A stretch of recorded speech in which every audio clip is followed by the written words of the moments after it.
Notarios de Lima en 2 oportunidades, fue presidente de la Junta de Decanos de los Colegios de Notarios del Perú, es docente universitario. Demos un aplauso al doctor César Bazán Naveda, que inicia exposición.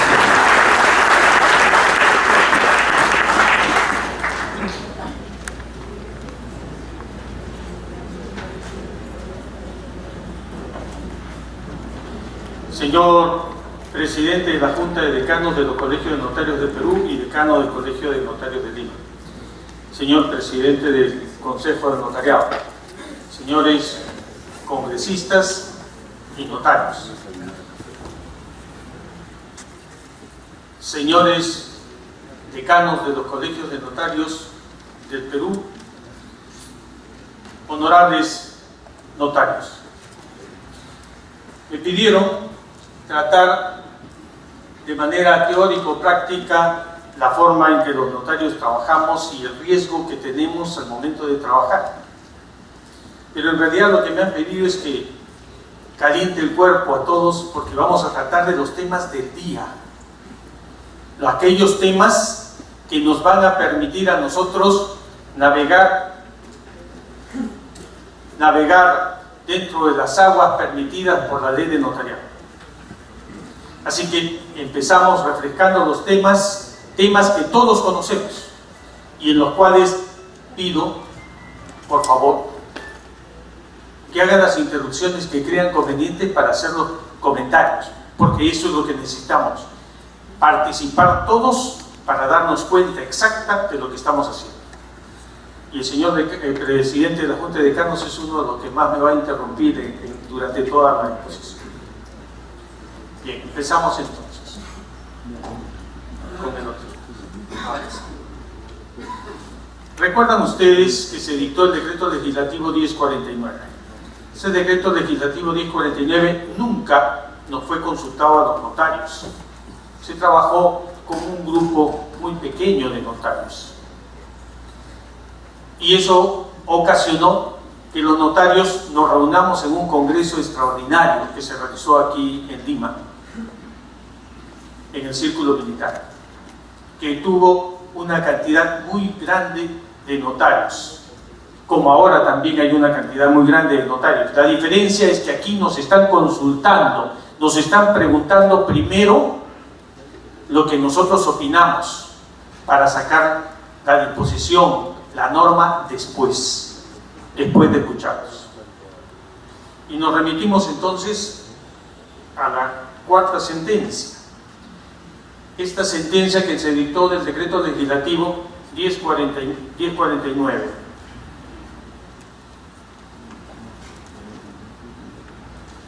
Pero para que esta sentencia se dicte en los temas que a nosotros nos interesan, se remitieron a una sentencia anterior que el propio Tribunal Constitucional había dictado respecto del Colegio de Periodistas, cuando el Colegio de Periodistas requería que para poder ejercer como periodista fuera obligatoria la colegiación. Y para poder contestar esta demanda, primero tuvo que definirse qué cosa es un colegio de notarios, perdón, un colegio profesional. Y el Tribunal Constitucional nos dice: colegio profesional es una institución autónoma con personalidad de derecho público, artículo 20 de la Constitución. Autónoma de derecho público, que tiene un ámbito propio de actuación y decisión. Es decir, la Constitución le está señalando cuál es su camino, no la ley.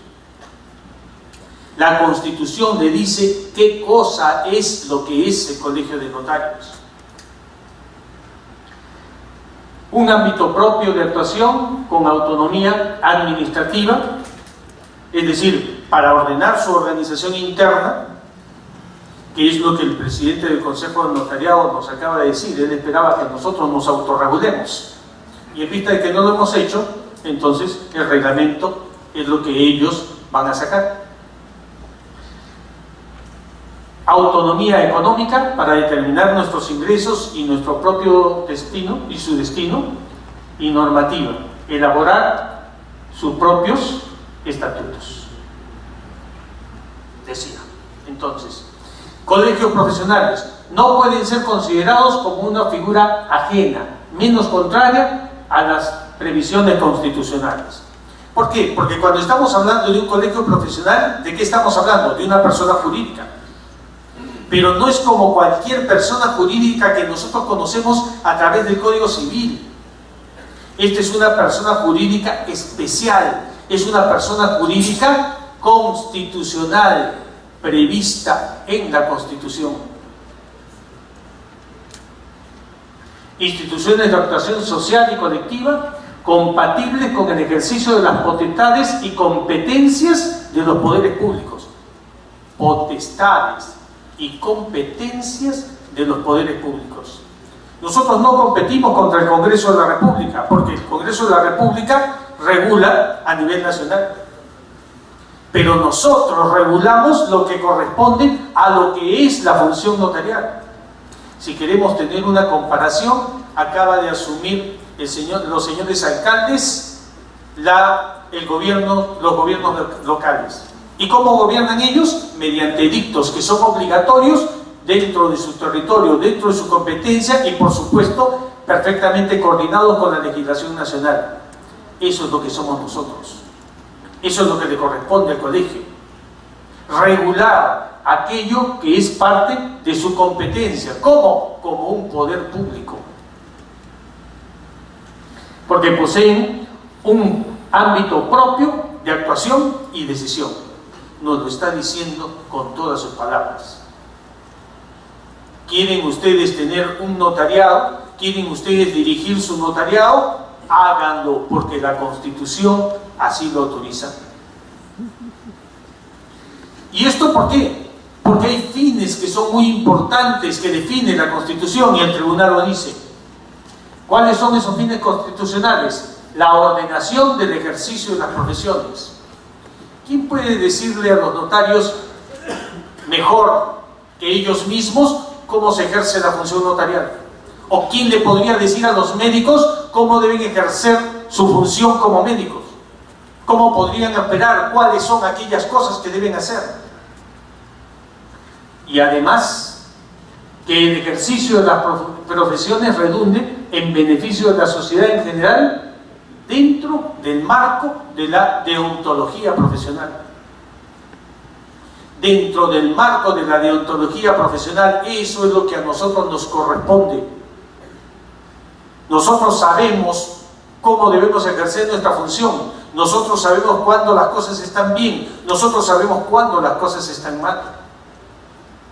Decía hace tiempo en mis clases, antes, ¿quién visitaba a los notarios?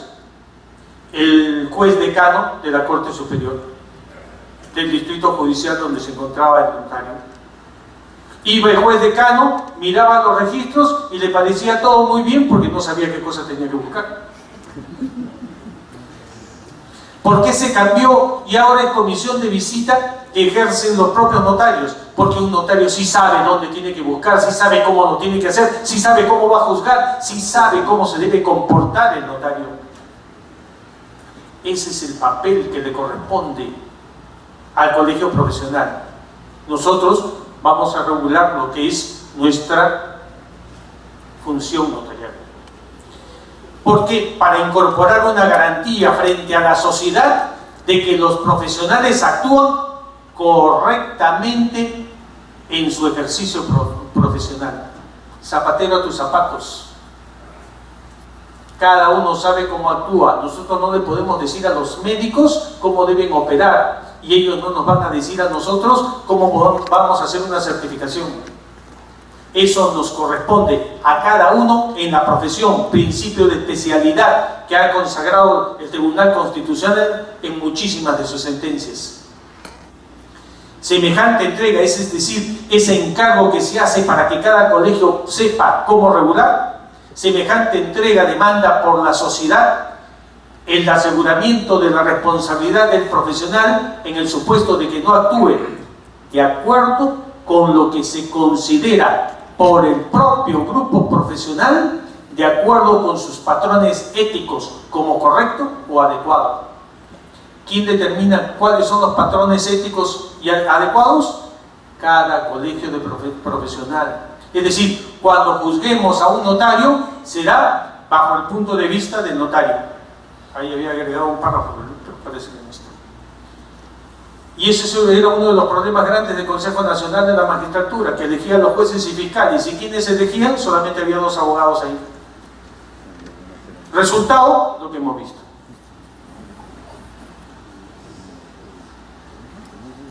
A juicio del tribunal, los colegios profesionales asumen determinadas funciones que, por su previsión y por su propia naturaleza, adquieren un carácter constitucional.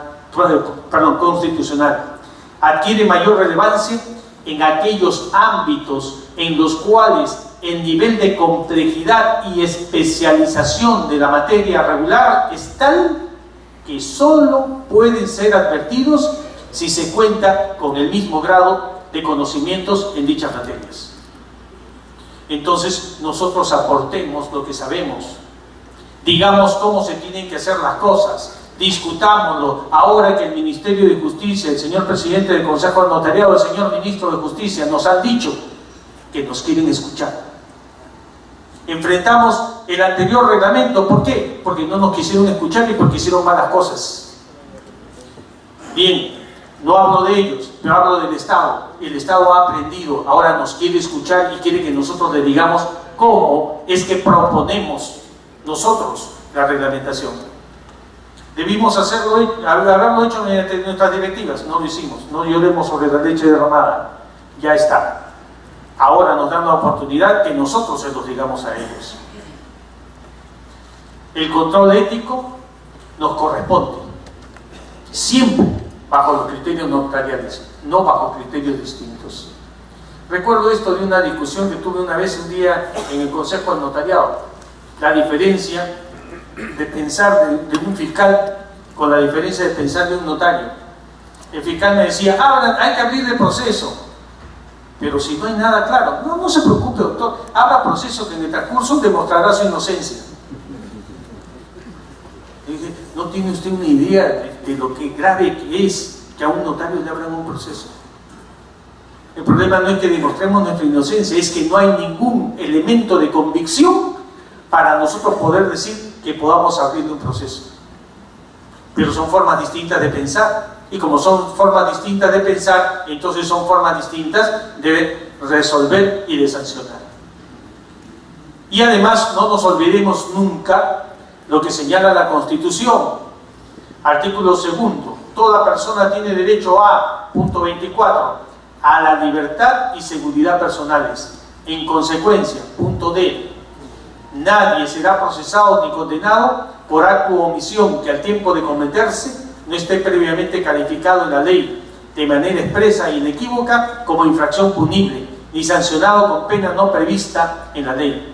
Y lo digo porque en el proyecto de reglamento están disponiendo tipicidad. Esa tipicidad no se puede establecer en el reglamento.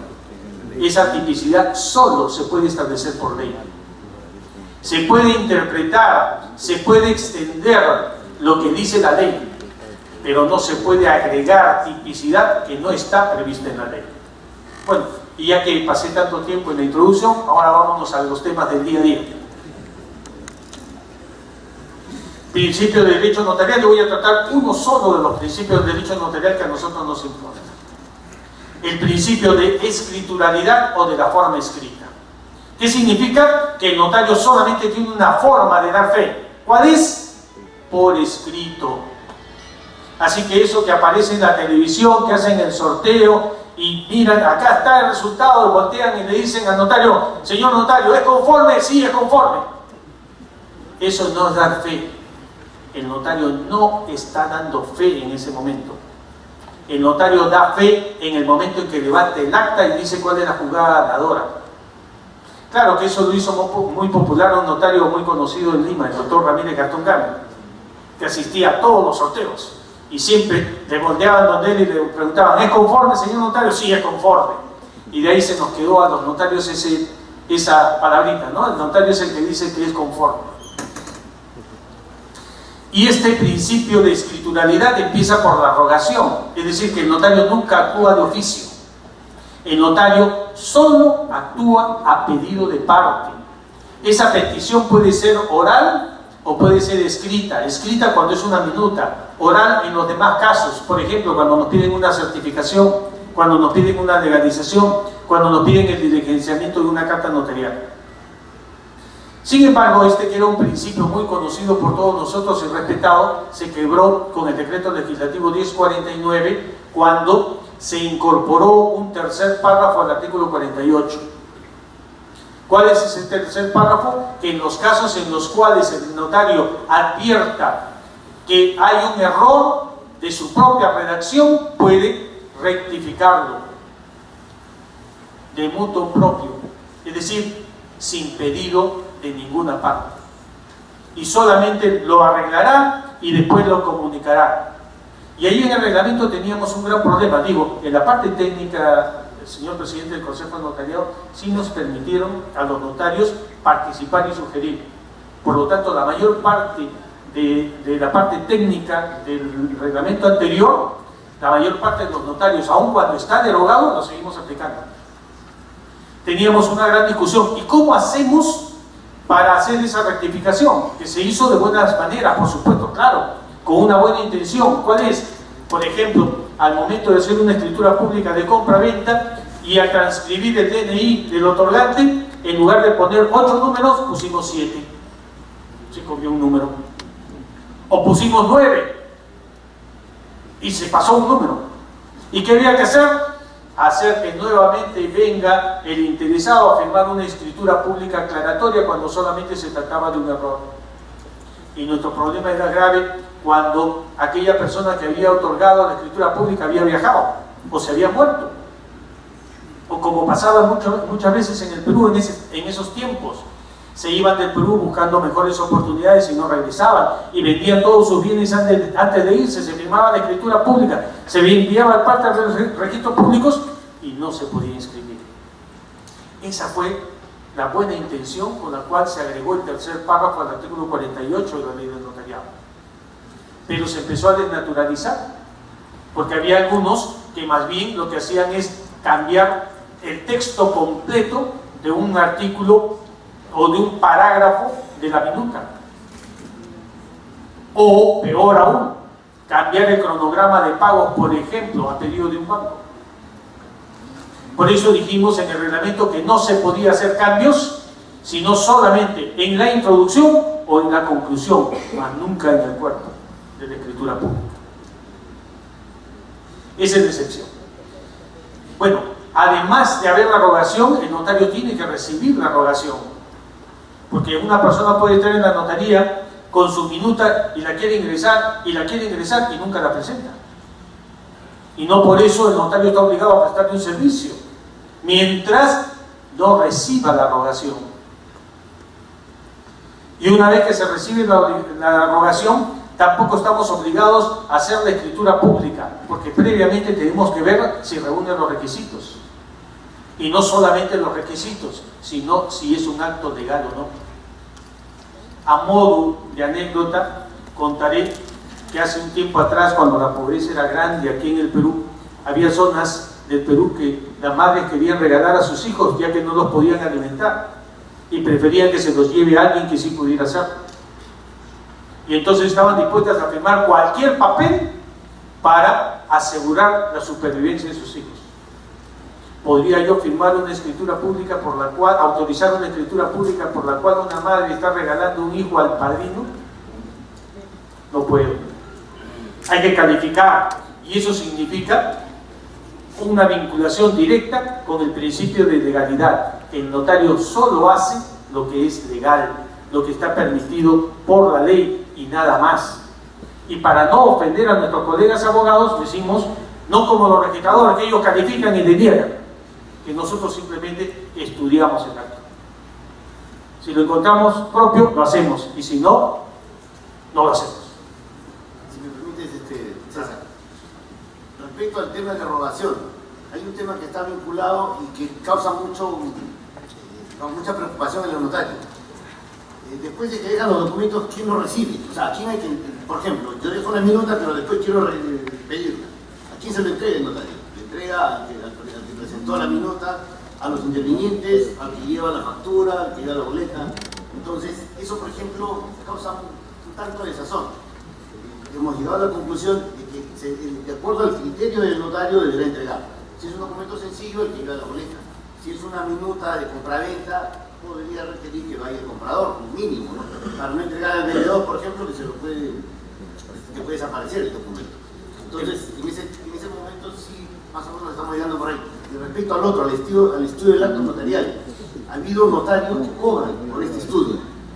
Entonces ya el Consejo del Notariado se ha pronunciado diciendo que por el estudio de este acto notarial no se debe cobrar, porque el notario no está haciendo nada. Para ver, por ejemplo, los requisitos de una asociación intestada, el notario no debería cobrar. O sea, no hay razón. Cobra por la labor realizada, más no por este tipo. Igual que tampoco el notario debe cobrar por atender a un usuario. Bueno, nosotros lo que realizamos es un servicio notarial. Lo que la gente nos pide es un servicio notarial. Si en el camino nos hace una consulta, lamentablemente tenemos que absolverla, aunque como es un trabajo, siempre deberíamos cobrar, pero no es lo usual, no está dentro del nivel normal de un notario cobrar por absorber una consulta, porque está en su etapa de estudio. Ahí primero voy a decidir si lo voy a hacer o no lo voy a hacer. Si decido hacerlo, entonces ahí lo voy a cobrar. Si decido no hacerlo, entonces fue mi decisión decirle no lo hago. Fue mi decisión no correr el riesgo. Fue mi decisión no aceptar el trabajo. En ese caso, normalmente no se cobra y nadie debería sentirse afectado por eso. Es mejor vivir en paz a tener problemas permanentemente. Pero eso es parte del trabajo diario, es parte de lo que podemos ver también dentro del reglamento. Y una cosa sí es importante, ¿a quién se devuelve el documento? Obviamente, si se trata de un instrumento extraprotocolar, al que presente la factura, al que presente la boleta. Porque si viene una persona para pedir una legalización, puede ser que el que esté pagando el servicio no sea aquella persona a quien le estamos legalizando la firma, sino a la otra parte que le conviene tener el documento legalizado. Entonces, el que paga el servicio, ese es nuestro cliente. En el caso de las escrituras públicas, ahí sí hay diferencia. ¿Por qué? Si lo presentan los contratantes, entonces ellos son nuestros clientes, uno de ellos o los dos. Pero la mayor parte de las veces no nos presenta el cliente. ¿Quién lo presenta? El abogado. Y entonces quien está requiriendo el servicio es el abogado. ¿Y a quién tenemos que devolverlo? A quien nos requirió el servicio. Los problemas que tengan entre las partes al momento de firmar son problemas entre ellos, no son problemas en los cuales nosotros debemos vernos involucrados. ¿Quién es nuestro cliente? Aquella persona que nos solicitó el servicio. Aquel que nos solicitó el servicio nos puede solicitar la devolución. Mi criterio. Tema para que lo veamos en el momento de la discusión de reglamento. Después de eso viene...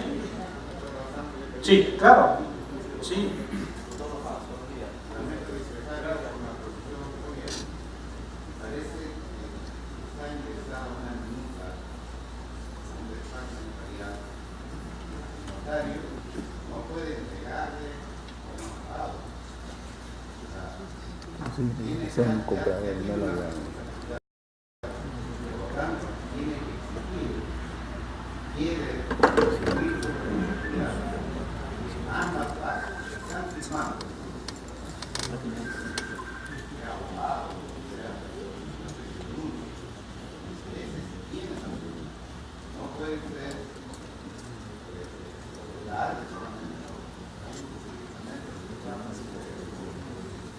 Bueno, cumplido mi objetivo.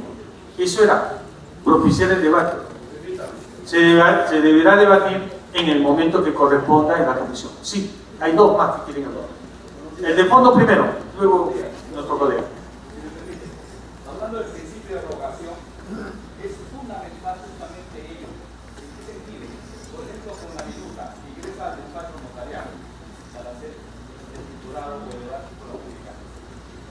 cosa muy importante que trae problemas a los notarios es, se reflexiona una minuta, no se sabe si es la firma o no de las personas que supuestamente dicen que los van a contratar, y después vienen los problemas porque niegan la firma que aparece en la minuta una vez que está escriturado. Entonces, lo importante acá que se debe hacer, y para evitar esos problemas, es de que las personas contratantes que suscriben la minuta, en base al principio de rogación, es que acudan a la notaría a firmarla, porque muchos problemas hay cuando los abogados, que somos abogados, los abogados notarios llevan la minuta a la notaría porque resulta que no es la firma y no sabemos realmente si esas personas han firmado voluntariamente para expresar el principio de rogación. Entonces, en base a ello, que las personas, los usuarios, apersonen a la notaría a firmar la minuta, de esa manera va a tener más certeza el notario de que realmente voluntarios a esas personas ese acto jurídico que quieren celebrar. Bueno, efectivamente, hay veces en las cuales quienes aparecen firmando la minuta no son, pero es parte de lo que se va a discutir. Había otro colega que quería decir. Muy aislados. Gracias. Mi nombre es Juan Manuel Quiroga, soy notario de Sullana, Piura. Doctor César, usted dijo hace un momento, y tomo la palabra antes que este tema pase ya a segundo plano, sobre el tema de la autonomía de los colegios.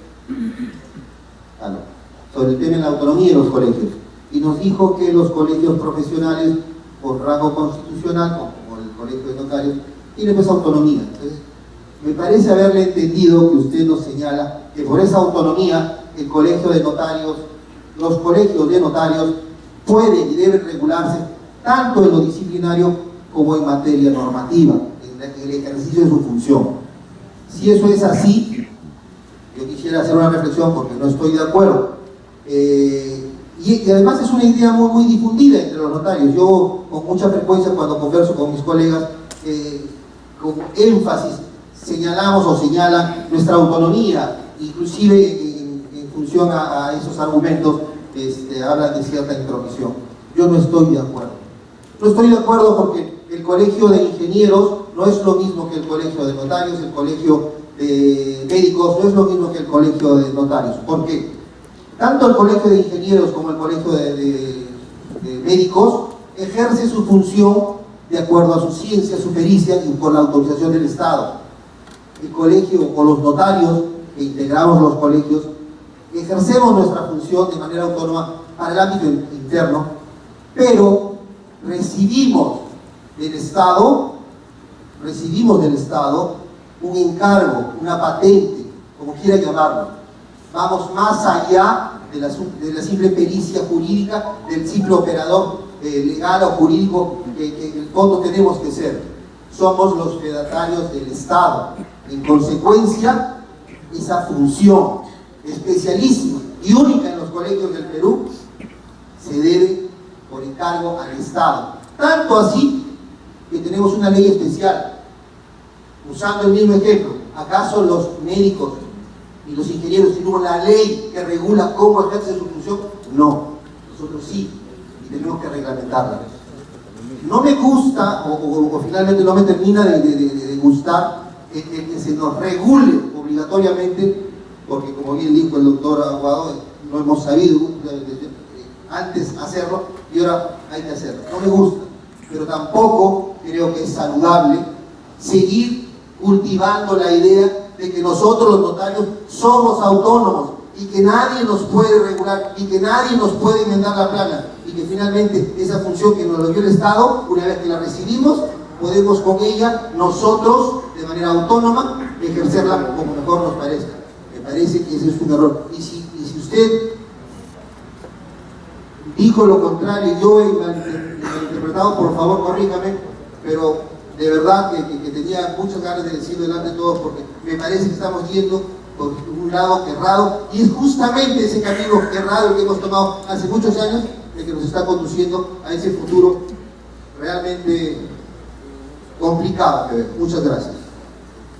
Esa parte sí la voy a aclarar, porque lo demás es parte del debate. El Tribunal Constitucional señala también en su sentencia que la autonomía no significa autocracia, no significa desorden, no significa incumplimiento de las normas.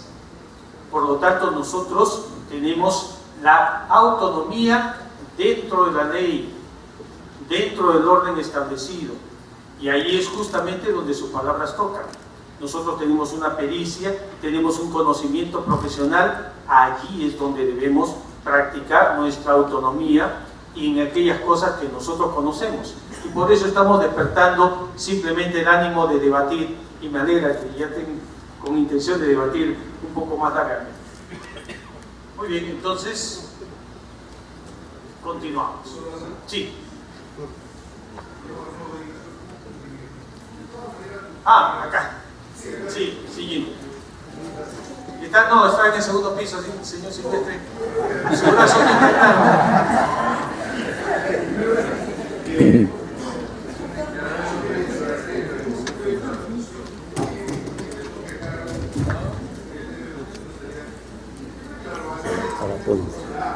Ana Ponce, la de Puno.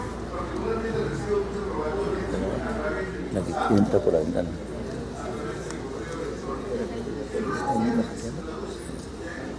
Está en el Tribunal Constitucional.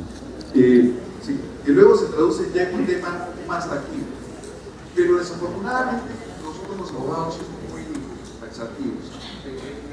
Entonces, si en la nueva reglamentación o en las nuevas modificatorias que se pretende dar a la ley no empezamos a incorporar estos avances tecnológicos, muchos de los actos jurídicos que nosotros acudamos o formalicemos van a caer en cierto vacío, en ciertos problemas, o va a ser caldo cultivo para los amigos fiscales, ¿no? Para que continúen unas investigaciones que no tienen nada que ver.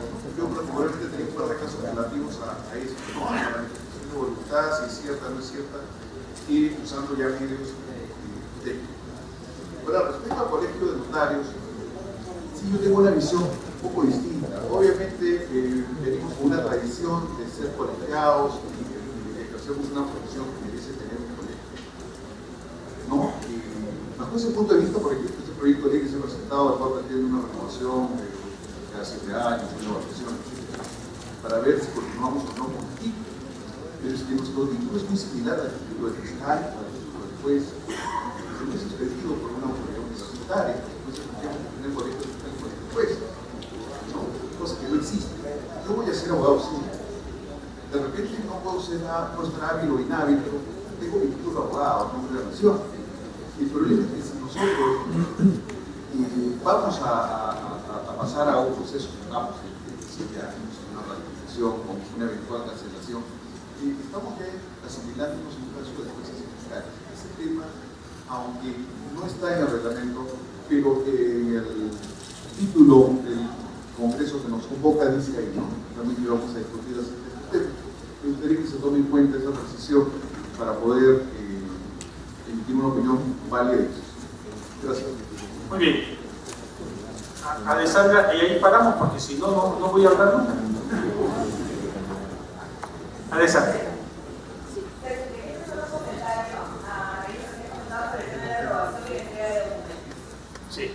Considero que no todo se puede reglamentar, establecer en el reglamento de la ley de notariado, sobre todo este tema de devolución de documentos y recepción de rogatorios. Vincular al tema administrativo como el pago de un comprobante de pago, me parece que en principio es un error. Digo porque mi nombre es Alessandra Ramos, notaria de Lima. Decía que vincular el tema de la devolución de documentos y la rogatoria a un tema administrativo como el comprobante de pago podría eventualmente ser un error.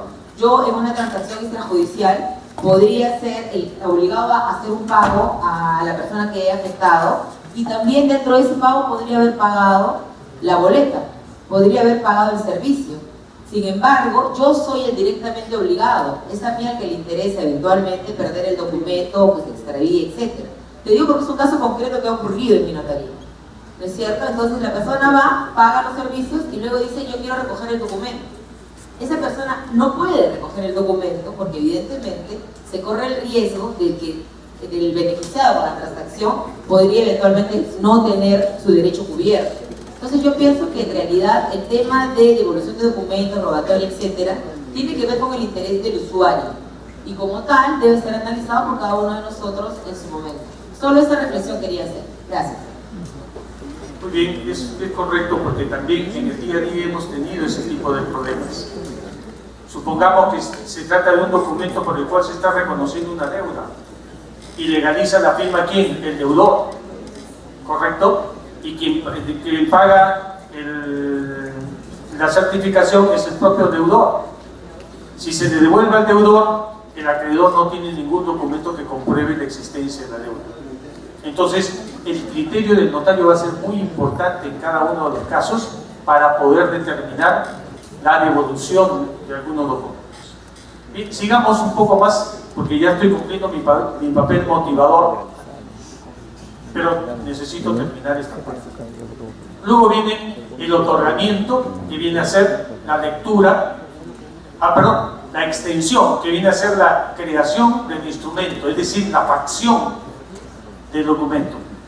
Quiere decir que el notario lo hace, y lo digo y lo repito porque durante un buen tiempo los notarios han venido certificando firmas en formularios sin hacer ellos la certificación, sino poniendo la firma solamente en el formulario, y eso no está bien. En el derecho notarial, en el notariado latino, quien hace la certificación, quien la escribe y quien la firma es el notario.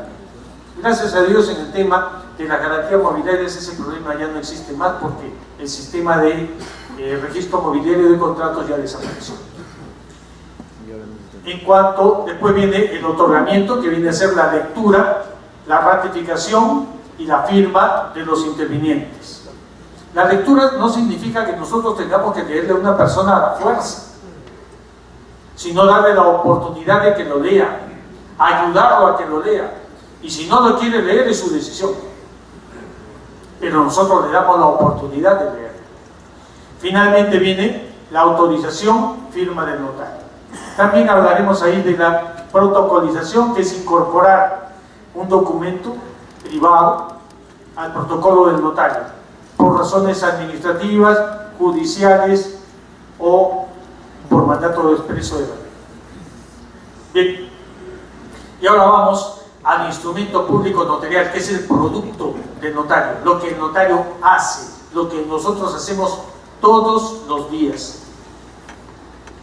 El artículo 23 del decreto legislativo 1049 nos dice que ¿qué son los instrumentos públicos notariales? Lo que el notario, en cumplimiento de su función, extienda y autorice bajo su firma, dentro de los límites de su competencia y con las formalidades de ley.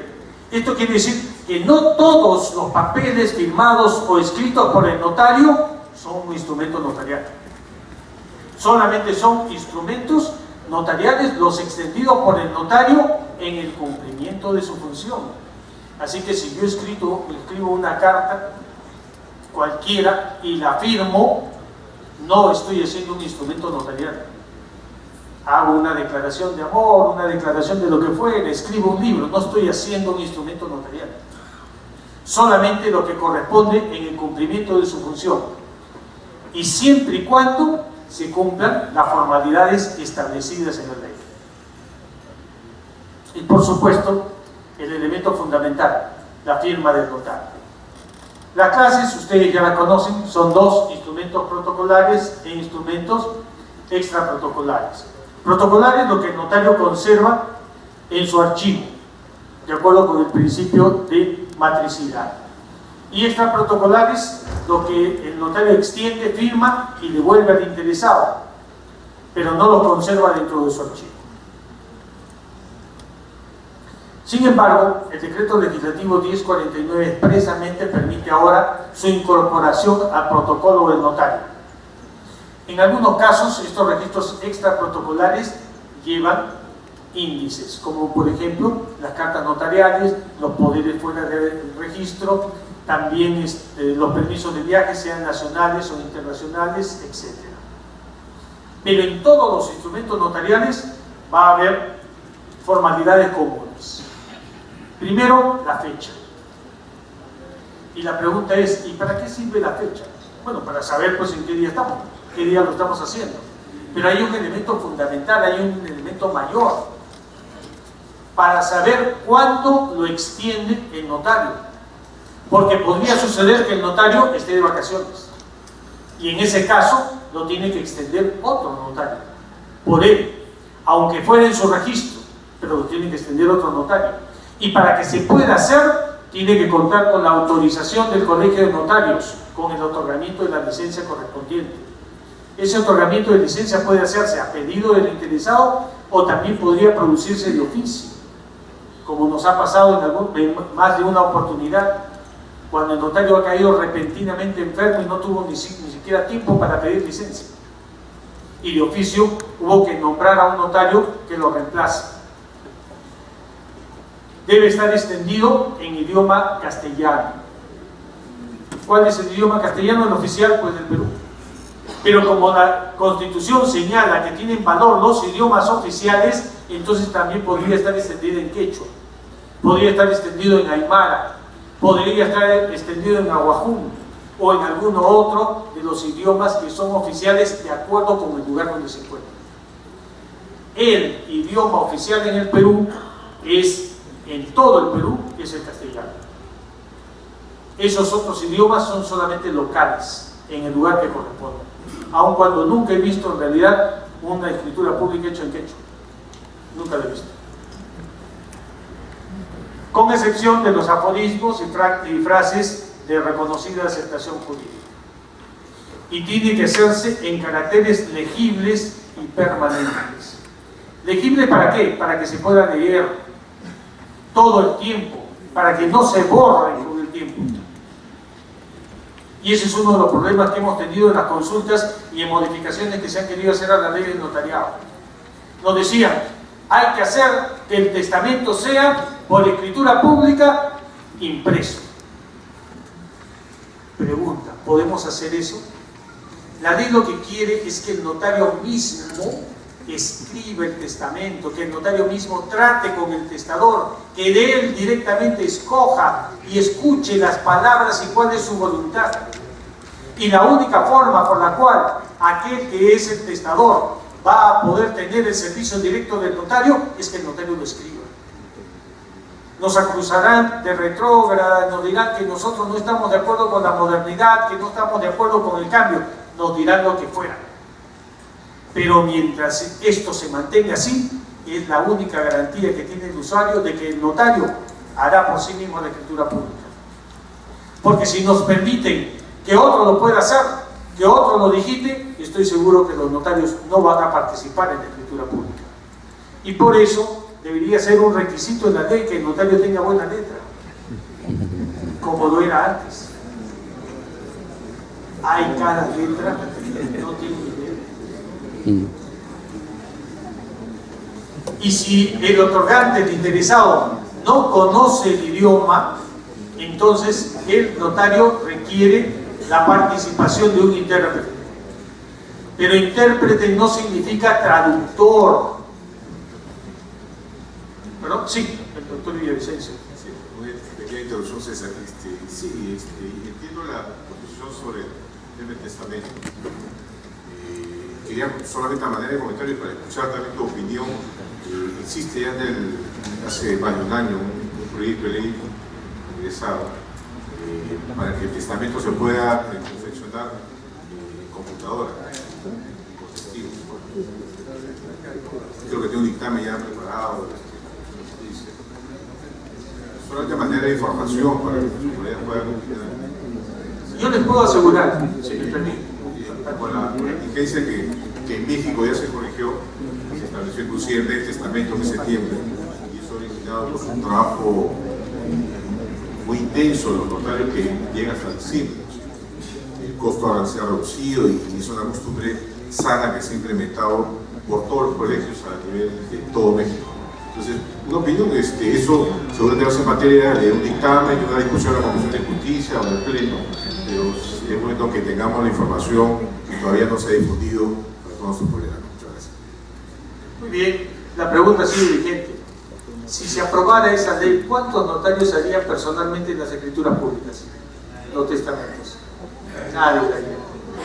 con toda seguridad. Yo mismo no lo haría. Porque si tengo a alguien que trabaja para mí y que lo hace por mí, ¿para qué tengo que esforzarme? No tiene sentido, no tiene... Yo sí lo haría. Yo también lo haría. Pero cada uno es dueño de sus opiniones. Yo solamente doy la mía. ¿Sí? Déjenme avanzar y luego discutimos en las comisiones lo que crean conveniente. Bueno, dije, intérprete no significa traductor, porque recuerden, en el Perú, el traductor es una profesión debidamente reconocida y autorizada por el Estado, y en Lima no tendremos más allá de 50, 100 traductores, y de todos los idiomas. Y hay idiomas que solamente tienen un solo traductor. Entonces, no es traductor, es intérprete. ¿Quién es intérprete? Diccionario de la lengua española, aquella persona que le puede decir a otra en su propio idioma lo que se le están diciendo en un idioma distinto. ¿Sí? Entonces, ese intérprete tiene que ser llevado por el propio interesado. Para mantener el principio de imparcialidad, no lo puede hacer el propio notario. Lo tiene que llevar el propio interesado. Y tiene que ser una persona de su confianza, no de la confianza del notario, de la confianza de aquel que va a firmar el instrumento, del interesado. Y el intérprete, para salvar la responsabilidad del notario, porque el notario no tiene por qué entender tampoco ese otro idioma, y si le está traduciendo bien o le está traduciendo mal, le está diciendo correcto o le está diciendo incorrectamente lo que el notario le dice, tendrá que declarar su conformidad bajo su responsabilidad, no bajo la responsabilidad del notario. Y si no puede o no sabe firmar, interviene un testigo a ruego, llevado por el interesado, que es una persona de su confianza. Para este caso no hay impedimento, puede ser cualquier persona, poniendo la huella digital del interesado si fuera posible. Y además aquí debo señalar, creo que está en la siguiente. Se puede insertar o adherir el texto en el idioma del interesado. Aquí hay diferencias. Algunos prefieren insertar dentro del texto, otros preferimos adherir al texto. ¿Cuál es la diferencia? Que si me equivoco al transcribir, como no conozco el idioma o mi digitador no conoce el idioma, quien está asumiendo la responsabilidad, ¿quién es? El notario. Si lo adhiero, quien asume la responsabilidad es aquel que me dio el instrumento. Entonces yo prefiero adherir y no asumir la responsabilidad por algo que no conozco. No hay espacios en blanco, cerramos con doble línea, eso ya lo saben todos, excepción en el caso de los insertos o anexos de los instrumentos extraprotocolares o protocolares, que nos está permitiendo a nosotros escanear y pasar exactamente como está. Sí. Sí. Ya. Respecto a la inserción de documentos o a la idea de los instrumentos, considero de que el notario no puede ser responsable de un documento que está insertando. Además de insertar, yo le concedo al utilitario el documento físico. Eso no puedo, yo como notario no puedo ser responsable por el hecho que me haya equivocado al momento de transcribir, porque el documento físico existe. Yo particularmente lo archivo, aparte de insertarlo, lo archivo en el utilitario del documento que me ha entregado para ser insertado. Correcto, pero vamos a la ley de notariado. ¿Qué dice la ley de notariado respecto del cuerpo de la escritura pública? La transcripción literal. Y si me equivoco, ya no es una transcripción literal. Y si ya no es una transcripción literal, entonces tengo que asumir responsabilidad. ¿Para qué la asumo? Si la ley me permite simplemente adherir. Pero cada uno es dueño de su propio derecho. Sí. Sí.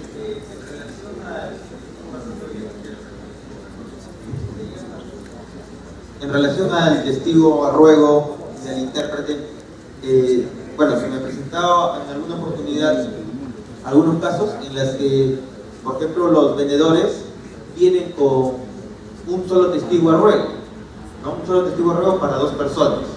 ¿Sería factible? Pero por supuesto, que no hay limitación. ¿Y el intérprete también podría ser testigo a ruego simultáneamente? Si el intérprete es persona de confianza de los dos, en buena hora. Si no, cada uno llevará su propio intérprete. Su propio intérprete. ¿No? Nosotros no tenemos las limitaciones en eso que tiene el Poder Judicial, que entiende que las partes son contendientes, que son opositores y que por lo tanto están enfrentados y cada uno tiene un derecho por separado que defender. Nosotros lo que hacemos es la comunidad de la voluntad de las partes, es decir, de los dos. Y si los dos están de acuerdo, entonces no tenemos problema de comunidad. Bien, no podemos borrar ni raspar el espacio lo escrito. Y si nos hemos equivocado, queda para eterna memoria. Siempre, cualquiera que lea dentro de 100 años nuestra escritura pública podrá decir, ajá, se equivocó. ¿Por qué? Solamente tapamos con una línea de manera tal que el texto pueda leerse y lo salvamos al final. Doctor Bazán, permítame un instante. Sí, claro. Es notario de Piura, como usted ya sabe. Sí, por supuesto. Solamente para precisar, volviendo al tema de los testamentos y para comentarle al doctor Villavicencio, todos sabemos aquí que un instrumento público, de acuerdo al artículo 48 de la ley de notariado, se modifica con otro instrumento público. Eso no es ninguna novedad. Pero hay que tener en cuenta algo muy claro. Excepto los testamentos, los demás instrumentos públicos van a ser conocibles en el momento inmediato en el que se pide el traslado. Cuando ya firmaron las partes y firmó el notario, ¿verdad? Pide el testimonio de la compraventa, del poder o lo que fuese. En consecuencia, en ese preciso momento inmediato en el que se ha expedido el traslado, va a poder extenderse la escritura de aclaración o modificatoria que corresponda. No así en el testamento, porque el testamento va a ser guardado, va a ser conocible su contenido cuando ya haya fallecido el testador. Entonces, ¿quién podría modificar esa escritura pública si el testador ya no va a existir? Esa es la razón fundamental en la que, modestamente me parece a mí, debería prevalecer la razón por la cual el testamento debe hacerse a mano, aun cuando parezca anticuado, pasado de moda. Que ya lo hayan hecho en México, el problema de los mexicanos, pero en el Perú, por esa razón me parece a mí, debería mantenerse que el testamento siga haciéndose a mano. Gracias. Muy bien, sigue el interés del doctor Villavicencio, por supuesto, claro. Sí, por alusión, como dice el Congreso. Pero para comenzar, colega, el proyecto no es mío, por si acaso, ¿no? Yo estoy comentando que hay un proyecto presentado en el Congreso y que trata de simplificar la confección del testamento, que obviamente tiene que ser ante el notario, con los mismos testigos que establece la ley, solamente está simplificando el tiempo, porque nos pasa del día a día. Muchos colegas no acceden al pedido de testamento por el tiempo que conlleva esto, 3-4 horas de tomar el dictado del testador, de preparar borrador. Y acá sería el mismo acto, pero frente a una computadora, ¿no? Se le lee al testador, si está de acuerdo, se imprime y firma en ese momento ante el notario y los testigos. Yo creo que eso simplificaría mucho la labor del notario, pero también ese acercamiento al ciudadano, porque hay muchísimos pedidos de testamento que no se atienden, sencillamente porque toma mucho tiempo y las propias labores del notario en otros actos no permiten atenderlos. Entonces, yo creo que habría que, por eso solamente es un comentario, no es un proyecto mío, y yo creo que valdría la pena tenerlo en cuenta. No va a ser un empleado del notario, tiene que ser el mismo notario, y por medida de seguridad inclusive uno puede hasta grabar esa actuación, tener un archivo personal de seguridad, ¿no? Ojo que se van a mantener los testigos, testadores, notarios, lo único que se está cambiando es la forma de emitir el documento, tener un documento ejecutado. Muy bien. Ahora, el doctor Cajas, luego el doctor Becerra. Y luego cierro yo para...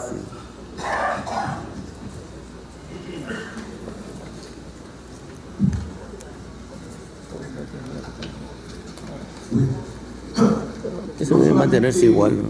La ley del notariado regula los testamentos por escritura pública. Hay otros dos tipos de testamentos que nos hemos olvidado. El testamento hológrafo, que es bajo el puño y letra del testador, en el que no intervienen testigos. Y el testamento cerrado, en el que sí interviene el notario, se le entrega con dos testigos a pasearse una certificación, queda el testamento en manos del notario. Debe estar entregado. La reflexión que yo quisiera hacerles a los distinguidos colegas que van a, especialmente a la mesa de honor, al doctor Villavicencio, presidente de la República, y al doctor Camilo Chiquito. No nos olvidemos que muchas veces las cosas efectuadas con medios tecnológicos, como es las computadoras ahora, como es la grabación, por ahí hemos visto en más de un programa de televisión, noticiero, en la cual ni las grabaciones ni las fotografías pueden ser elementos que puedan dar la certeza o la veracidad que eso ha ocurrido. Y les hago la presente referencia. El Canal 4, América Televisión y los otros canales, hubo una campaña respecto a un poder por escritura pública.